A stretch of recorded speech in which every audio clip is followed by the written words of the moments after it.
Tayo po ay tumayo. Muli buksan po natin ang ating po mga Bible sa Matthew chapter 6.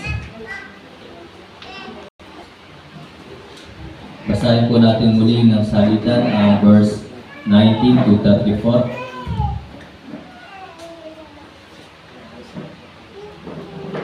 Matthew chapter 6 verse 19 to 34. Kung nakita na po, sa malakas at masaya ngayon.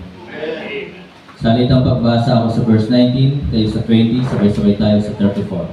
Verse 19, lay not up for yourselves treasures upon earth, where moth and rust doth corrupt, and where thieves break through and steal. Verse 20 kayo po. But lay up for yourselves treasures in heaven, where neither moth nor rust doth corrupt, and where thieves do not break through nor steal. For where your treasure is, there will your heart be also. 22. The light of the body is the eye. If therefore thine eye be single, then the body shall be full of light. But if thine eye be evil, thy whole body shall be full of darkness. If therefore the light that is in thee be darkness, how great is that darkness? 24. No man can serve two masters, for either he will hate the one and love the other, or else he will hold to the one and despise the other. He cannot serve God and mammon. Therefore I say unto you, take no thought for your life, what ye shall eat or what ye shall drink, nor yet for your body, what ye shall put on. Is not the life more than meat, and the body than raiment? Verse 26. Behold the fowls of the air, for they sow not, neither do they reap, nor gather into barns, yet your heavenly Father feedeth them. Are ye not much better than they? Which of you by taking thought can add 1 cubit unto his stature? Verse 28. And why take ye thought for raiment? Consider the lilies of the field, how they grow. They toil not, neither do they spin. Wherefore if God so clothe the grass of the field, which today is, and tomorrow is cast into the oven, shall he not much more clothe you, O ye of little faith? 31. Therefore take no thought, saying, what shall we eat, or what shall we drink, or wherewithal shall we be clothed? For after all these things doth the Gentiles seek, for your heavenly Father knoweth that ye have need of all these things. 33.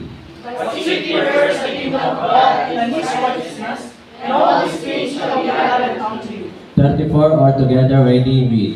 Take therefore no thought for the morrow shall take thought for the things of itself. Sufficient unto the day is the evil thereof.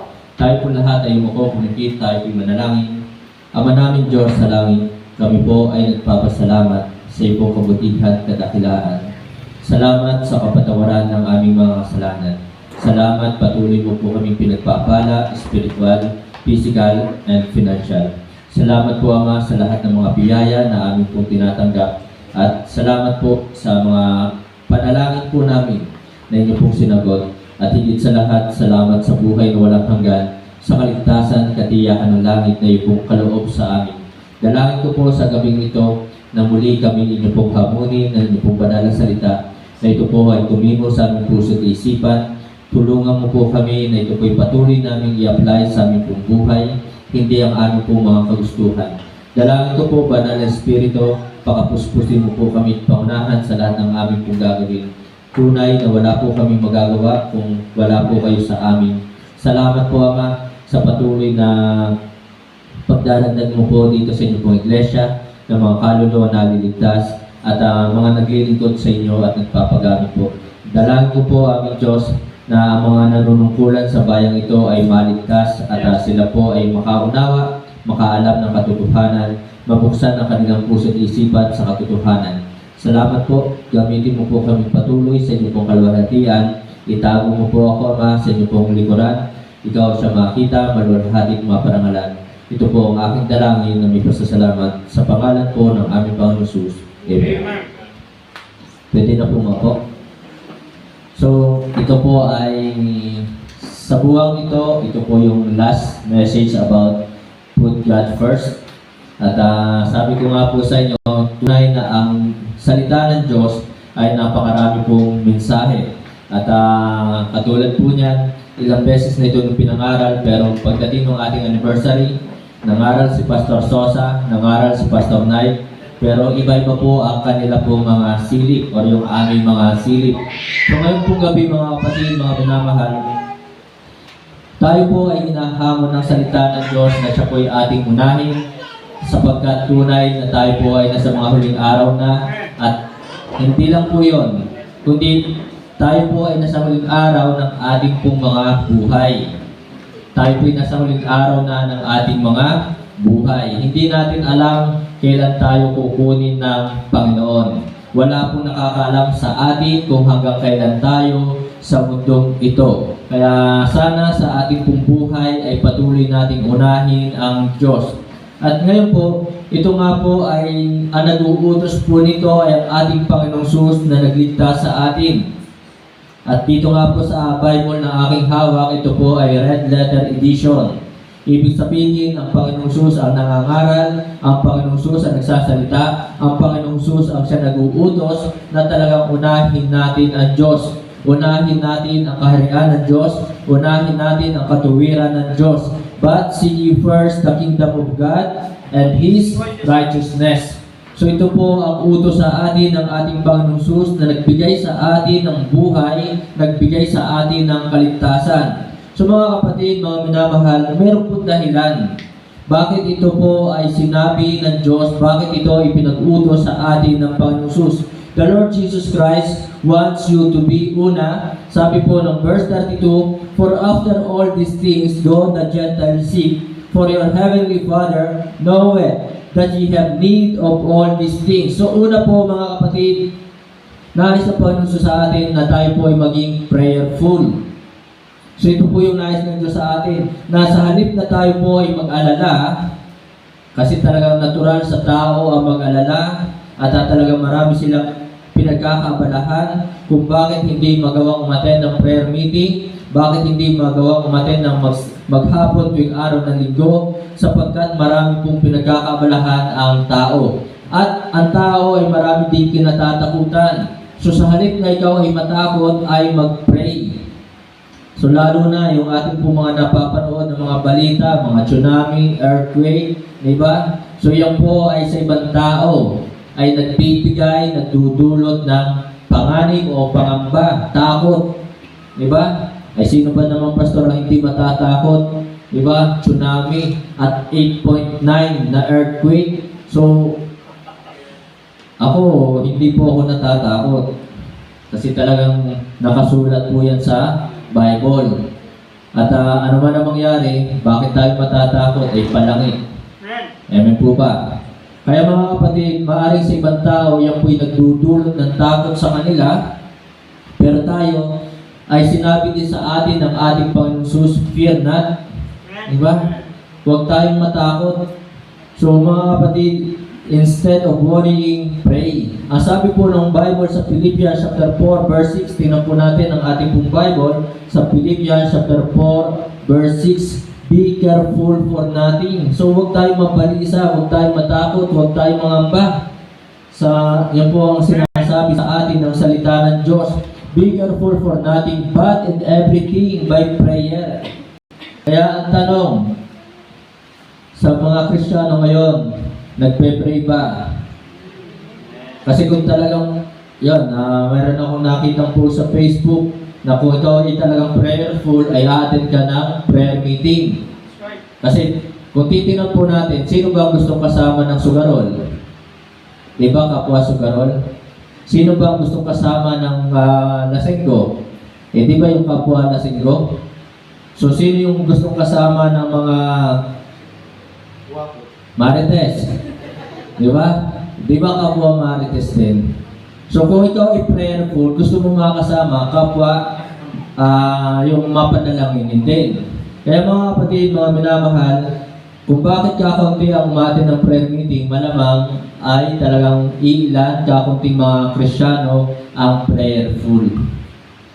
So, pero sana kung tayo po'y prayerful, samahan din natin ng Bible reading or ng devotion, pag-aaral ng salita ng Diyos.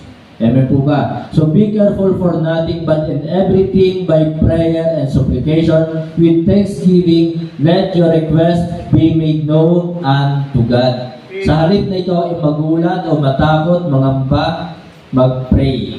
So ito po ang nais ng Diyos sa atin. Kung bakit ipinag-utos talaga sa atin na tayo ay unahin natin ang Diyos. Unahin natin ang pakikinig ng salita ng Diyos. Unahin natin ang kaharian ng Diyos o ang bahay sa bahan ng Panginoon. Unahin natin ang katuwiran ng Diyos upang tayo po ay maging prayerful. So tayo naman talaga, tunay naman, lahat tayo dito ay hindi naman talaga tayo prayerful. Amen po ba? Pero salamat na tayo po ngayon ay tinuruan, natuto tayo na mag-pray. So mga kapatid, mga minamahal, ang dami nating dapat ipag-pray. So una, ipag-pray po natin, pray for our unsaved loved ones. Yun po yung unang pinakamahalaga, yung unsaved loved ones. Ikaw ay ligtas, pero ang tanong, paano or kamusta ang iyong mga mahal sa buhay? Sila ba ay ligtas? Ligtas ba ang magulang mo? Ligtas ba ang kapatid mo? Ligtas ba ang kaibigan mo? Ligtas ba ang katrabaho mo? Ligtas ba ang kapitbahay mo? So pray for our unsaved loved ones. So yan po yung higit nating dapat ipinag-pray. Sapagkat ang sabi nga po ng Bible na ang ating Diyos, hindi nais ng Diyos that anyone should perish. Diba? So nais ng Diyos na talagang ang bawat isa ay maligtas. Huwag nating ipagdamot yung kaligtasan na ating tinanggap. Huwag nating ipagdamot si Kristo. So pray for unsaved loved ones. So yun po yung nais ng Diyos. Bakit? Ano ba sabi dito sa verse 34 ng ating binasa? So take therefore no thought for the more shall take thought for the things of itself, sufficient unto the day is the evil thereof. Ang ating panahon ngayon, ang mga araw na dumarating sa ating panahon ngayon ay tunay na pasama na ng pasama. Kaya nais ng Diyos, ipag-pray natin na maligtas ang ating mga mahal sa buhay. Redeeming the time because the days are evil. Samantalahin na natin ang pagkakataon sapagkat tunay ang oras, mga panahon ay pasama na ng pasama. So nakikita natin yung mga lindol sa iba't ibang bansa. Kanina pinakita sa akin ni Brother Marlon yung mga locust, mga tipaklo o balang. Talagang saan nga yun? Sa lugar? Sa Ukraine. Ukraine. Tapos sa nilindol, Russia. Sila dalawang magkalaban di ba? What if dito yan mangyari, ano? Di ba? Yung mga tipaklo na yan, yung mga balang na yan. Di ba? So mga kapatid, mga minamahal, pray for unsaved loved ones. Ipag-pray po natin ang ating mga mahal sa buhay na sila po ay maligtas. And then pangalawa po na dapat po natin ipag-pray mga kapatid, pray for unfaithful brethren. Ipag-pray po natin yung ating mga kapatirang nanlalamig. Ipag-pray po natin ang ating mga kapatiran na hindi tapat. At ipag-pray din natin ang ating sarili na tayo po'y maging tapat. Sapagkat talagang nais ng Diyos na tayo ay maging tapat. Moreover, it is required for brethren that a man be found faithful. Nais ng Diyos, matagpuan po tayo na maging tapat. And pray for unity of the brethren. Kung nakikita nyo sa ngayon na tayo nagkakasundo, nagkakaisa, ipag-pray na huwag tayo magkawatak-watak, ipag-pray na huwag tayo magkagalit-galit. So pray for unity of everyone. Amen? Ipag-pray na magpatuloy yung ating good harmony. So mga kapatid, ito yung nakita ng ating mga speaker sa ating, nakita ng speaker natin na tayo ay good harmony, meron tayong good harmony, na tayo ay nagkakaisa, tayo nagtutulungan. So sana ipag-pray po natin na talagang tayo po ay patuloy na magkaisa, hindi magkaroon dito ng division. Amen? At sapagkat tunay na napakaganda na ng gawain, dumarami tayo at ang problema natin ngayon ay upuan. Diba? So problema natin ngayon ay isang malaking property. So mga kapatid, mga minamahal, pray for the unity of the brethren, of our brethren. Kaya sana hindi tayo maging katitisuran. So yun po, na ito po yung nais ng Diyos ng Panginoon Jesus kung bakit ipinag-utos sa atin, but seek ye first the kingdom of God and His righteousness for us to be prayerful. And then pangalawa, ang sabi po ng verse 33, but seek ye first the kingdom of God. So, tayo po ay inaasahan sa atin kung tayo po ay nasa kaharian ng Diyos, kung tayo po ngayon ay nasa kalooban ng Diyos, so inaasahan sa atin for us to be productive. Ito yung nais ng Diyos ng Panginoon sa atin. The Lord Jesus Christ wants you or us to be productive. Kung tayo po ay nasa isang tahanan, mga kapatid, mga minamahal, talagang tunay namang sumasakit ang ulo ng nanay, sumasakit ang ulo ng tatay kapag ang mga anak ay mga tamad, kapag ang mga anak ay walang ginagawa, walang alam gawin, hindi marunong sa gawaing bahay. Masakit sa ulo yon. Amen po ba? So, nais ng Panginoon sa atin, tayo po ay maging productive. So, bilang tayo po ay mga miyembro ng Jesus Christ Bible Baptist Church, tayo yung mga anak ng Diyos. The Lord Jesus Christ wants us to be productive in una, sabi nga po ulitin natin ang 34, na sufficient unto the day is the evil thereof, productive in soul winning. Amen po ba? Kaya salamat na yung ating hindi pa nga nababaptize noong araw ng linggo, pero nandun na yung kanyang desire na mag-imbita. Di ba? So siya ay nag-imbita, inimbitahan niya ang kanyang kaibigan. So tayo po ay nasa mga huling araw ng ating buhay at ang panahon talaga ay pasama na ng pasama. So inaasahan sa ating maging productive tayo sa soul winning, sa pag-aakay ng kaluluwa. So hindi pa siya marunong magbahagi ng kaligtasan. Pero yung inakay niya, yung kanyang kaibigan, yun po ay isang napakalaking bagay. At ang kanyang kaibigan nga po ay hindi ng dalawang isip tanggapin si Kristo bilang Panginoon at tagapagligtas. So how much more, halimbawa, kung yung ating kapatid na yun na nabautismuhan ng Sunday, what if tumagal pa siya ng isang buwan dito, naturuan ang salita ng Diyos after 2 months, ano na kaya siya ngayon? Malamang maging soul winner na siya. So ito po yung inaasahan sa atin, maging soul winner, productive in soul winning. Go ye therefore and teach all nations, baptizing them in the name of the Father and of the Son and of the Holy Ghost. Ye have not chosen me, but I have chosen you, and ordained you that ye should go and bring forth fruit, and that your fruit should remain. And whatsoever ye shall ask of the Father in my name, He may give it you. John 15 verse 16. Kaya mga kapatid, mga minamahal, we are in the last days. We are in the last days of our life. So be productive in soul winning. And then pangalawa po, verse 33, Kingdom of God. So ano ba yung gagawin natin doon sa kaharian ng Diyos? Ano ba yung gagawin natin dito sa bahay, sambahan ng Panginoon? So the Lord Jesus Christ wants us to be productive in serving the Lord. In serving our King. Tayo po ay inaasahang maglilingkod sa ating hari. Amen po ba? Tayo ay yung kanyang mga kasundaluhan, or sabihin na natin tayo yung kanyang mga servant, tayo yung kanyang mga alipin. Kaya mga kapatid, tunay dito ay wala pong boss. Ang ating boss, ang ating amo, ang pinakamataas dito, walang iba kundi si Kristo. Siya yung King of Kings, Lord of Lords, Panginoon ng mga Panginoon. Kaya mga kapatid, mga minamahal, kung meron man tayong nagawa sa ministry, at kung meron man tayong gagawin pa para sa ministry, huwag lalaki ang ating ulo. Amen po ba? So wala tayong ibang iisipin kundi itaas ang ating Diyos, ang ating Panginoong Jesus. He must increase but I must decrease. So productive in serving the Lord. And then pangatlo po, productive in supporting missionaries. So ano sabi po dito sa verse 20? But lay up for yourselves treasures in heaven.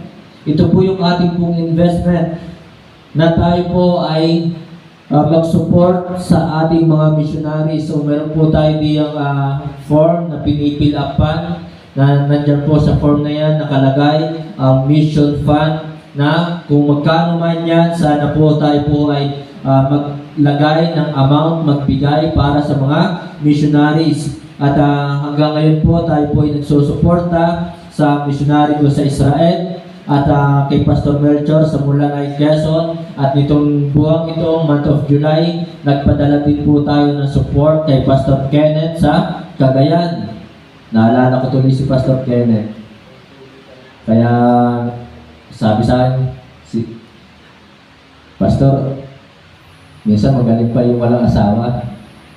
Kasi kung kailan Sabado, saka naman kami mag-aaway ng aming asawa. Hindi tuloy ako makagawa ng preaching. Di ba? Sabi ko, ayos ayos Pastor, at dinidiscourage mo ako. So yun po, yun po yung kanya sinabi sa akin, kung kailan Sabado na siya mag-aaral at gagawa ng mensahe, ay talagang doon sila nag-aaway ng kanyang misis. So mga kapatid, mga minamahal, ito yung nais ng Diyos sa atin. But lay up for yourselves treasures in heaven, na ang ating pong investment ay yung tayo po ay magsuporta sa mga missionaries. Kaya patuloy ko po kayo ini-encourage, maglagay po kayo kahit 50 pesos, mag-support tayo, or 100 pesos. At ayun nga po ay ating pinapadala through GCash and then through bank. So yun po mga kapatid, mga minamahal, kung bakit ipinag-utos sa ating but seek ye first or put God first for us to be productive. Tingnan nyo po, yung mga kapatiran na nag-backslide, yung mga kapatiran ng mga tumigil, sa palagay nyo ba sila po ay magiging productive? Hindi po sila magiging productive, di ba? Yung mga kapatiran na hindi inuuna ang Diyos, kailanman ay hindi magiging productive sa gawain ng Panginoon. That's right.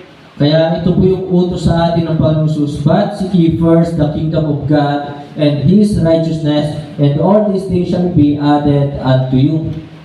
Nanais ng Diyos maging productive tayo kapakipakinabang, sapagkat hindi kapakipakinabang ang Kristiyano na kailanman ay hindi inuna ang gawain ng Panginoon. Hindi kailanman inuna ang ministry.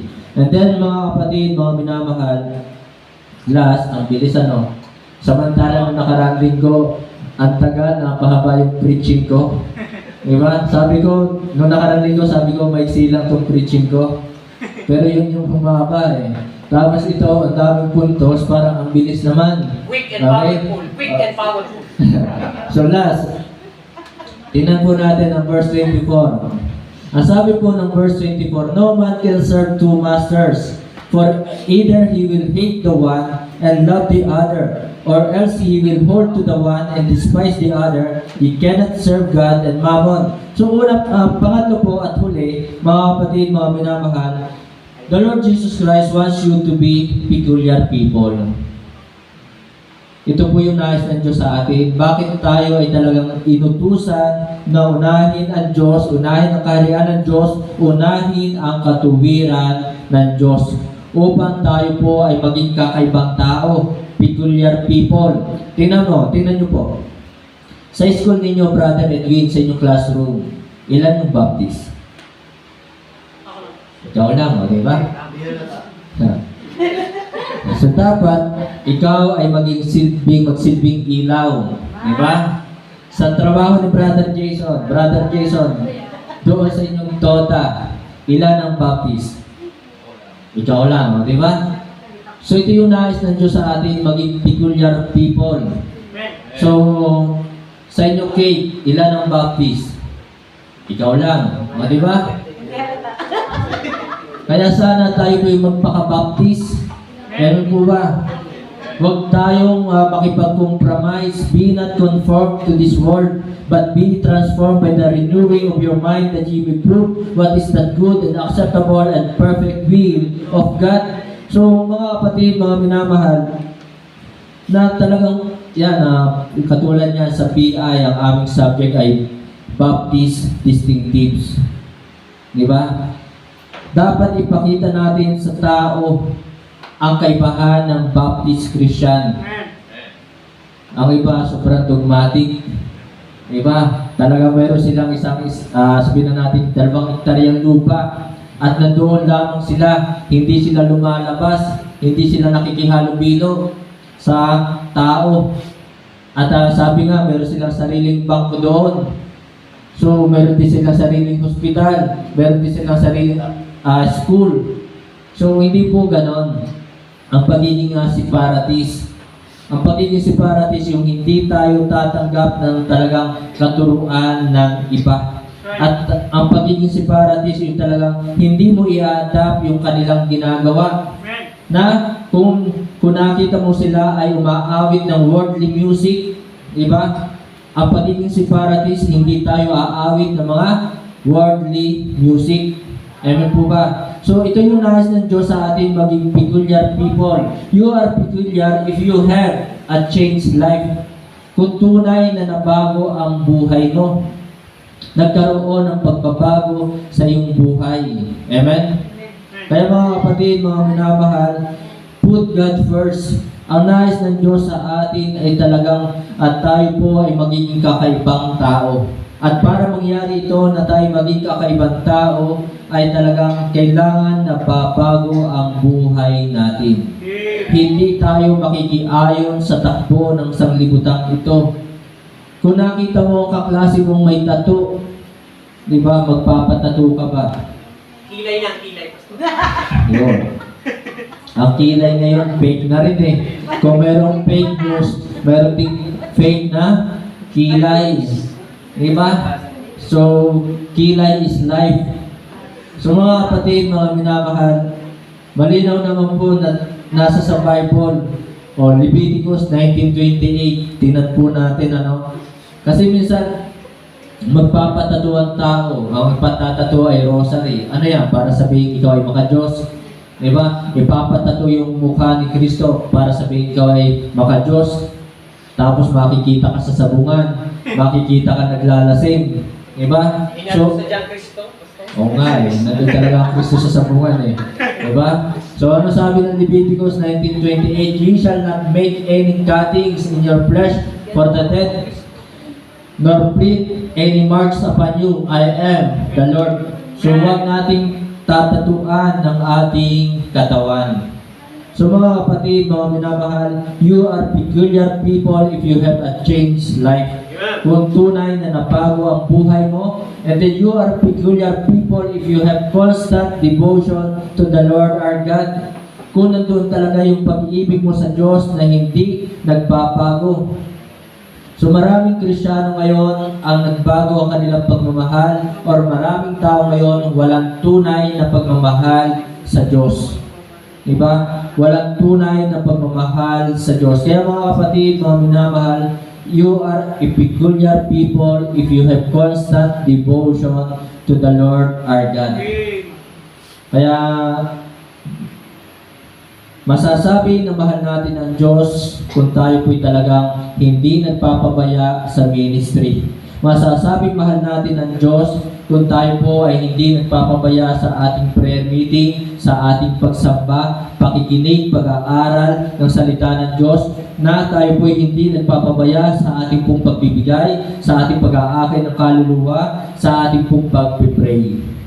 Kaya mga kapatid, mga minamahal, sana'y talagang hanggang sa pagbabalik ng ating Panginoong Hesus, makita sa atin na mahal natin ang Diyos. And then pangatlo po mga kapatid, you are a peculiar people if you have contentment in life. Ikaw ba ay kontento sa mga bagay na meron ka? Maraming tao hindi kontento sa mga bagay na meron sila. Katulad na lamang nun, di ba? Mga babae, hindi kontento sa kanilang sabihin natin figure. Kasi talaga yung iba ay tunay na nagpapasexy pa eh, di ba? Yung Ipapadagdag bawas. Oo, yan, may dagdag bawas. At yung iba nga, dahil wala silang contentment sa buhay, ay talagang kung kumayod sa kanilang buhay, kung magtrabaho talaga sa kanilang buhay, ay talagang sobra-sobra. Kaya talagang naapektuhan ang ministry.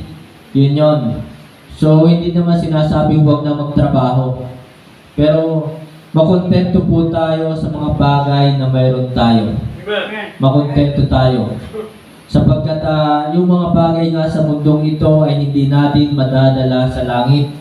Hindi naman sinabing huwag na tayong maghangad ng mga bagay sa mundong ito. Katulad niyan, problema na rin natin dito ay upuan. Kasi yung upuan yun, malapit na yung bumigay at inuunos na. Di ba? So, Hindi kaya. kaya kung wala yan, yung upuang mahabang yan, tsaka yung upuan doon sa likod, at ito, kung wala yan, kulang itong ating monoblocks na to. Di ba? So, mga kapatid, mga minamahal, nais ng Diyos, magkaroon po tayo ng contentment. Kasi yung iba talaga, wala na silang pahinga. Trabaho na lang sila ng trabaho. Wala silang oras, panahon sa ating Diyos. Wala na silang oras, panahon sa gawain ng Diyos. Amen po ba? So mga kapatid, mga minamahal, you are peculiar people if you have contentment in life. Kung meron kang kagalakan sa buhay mo. So mga kapatid, sa pagtatapos po, tapos na po tayo, ano? So sa pagtatapos, putting God first is the key for success. Hindi mo kailangang lumayo, hindi mo kailangang mag-abroad. Kung gusto mo magtagumpay sa buhay mo, unahin mo ang Panginoon. Huwag mong iwan ang ministry, huwag mong pabayaan ang gawain ng Panginoon. Kasi katulad niyan, dito po sa Bible, si Noemi, kilala niyo ba si Noemi? Yung iba hindi kilala. Bakit? Hindi nagbabasa ng Bible. Di ba? So hindi kilala ng ibang Kristiyano si Noemi. Si Noemi, meron siyang manugang. Sino yung manugang ni Noemi? Si Ate Ruth. Yon, si Ruth, di ba? Ano yung nangyari kay Noemi? Umalis sila, ang kanyang asawa, si Noemi, umalis doon sa Promised Land, umalis doon sa Israel, at pumunta doon sa bansa ngayon? Moab. Doon sila pumunta sa Moab. So kasama nila ang kanilang anak, 2 anak. So anong nangyari kay Noemi? Namatay ang asawa, namatay ang 2 anak. At salamat, hindi siya iniwan ng kanyang manugang na si Ruth. At anong nangyari? Bumalik pa rin sa Israel. At pagdating sa Israel, tinawag siyang Noemi, pero sabi niya, huwag niyo na akong tawagin Noemi. Tawagin niyo na lang akong Mara, sapagkat mapait ang nangyari sa kanyang buhay nung sila ay umalis doon sa Israel. So mga kapatid, the key for success is to put God first. Katulad ni Abraham, umalis din siya doon sa Promised Land, doon sa Canaan or yung Israel, pumunta doon sa Egypt. Di ba? Muntik pa siya mapahamak sa Egypt. So, kung gusto natin magtagumpay sa buhay po natin, unahin natin ang Panginoon. Last na example, Kuya Renner, hindi siya nag-abroad, pero inuna lamang niya ang gawain ng Panginoon. Kung bakit sobra-sobra pagpapala sa kanyang buhay, inuna niya ang gawain ng Panginoon. Inuna niya ang Diyos sa kanyang buhay. Hindi siya umalis ng bansa, pero sobra-sobrang pagpapala ang dumating sa buhay ni Kuya Renner. Kaya, hindi ko sinasabi huwag kayo mag-abroad. Diba? Pero kung kayo mag-abroad at mapapabayaan ang ministry, mapapabayaan ang gawain ng Panginoon, maaaring hindi ito ang kalooban sa inyo. Kasi ang iba nga, sinagot daw ang kanilang prayer, answer prayer, na sila'y nakaalis. Pero ano nangyari sa ministry? Diba? Kaya mga kapatid, mga minamahal, putting God first is the key for success in everything. Si Kuya Renner ngayon, siya'y nakakarating ng iba't ibang bansa dahil sa kanyang business. Diba? Marami siyang mga business meeting na talagang yung mga gustong magkaroon ng project sa kanilang company. Kaya mga kapatid, if you want success in your life, put God first.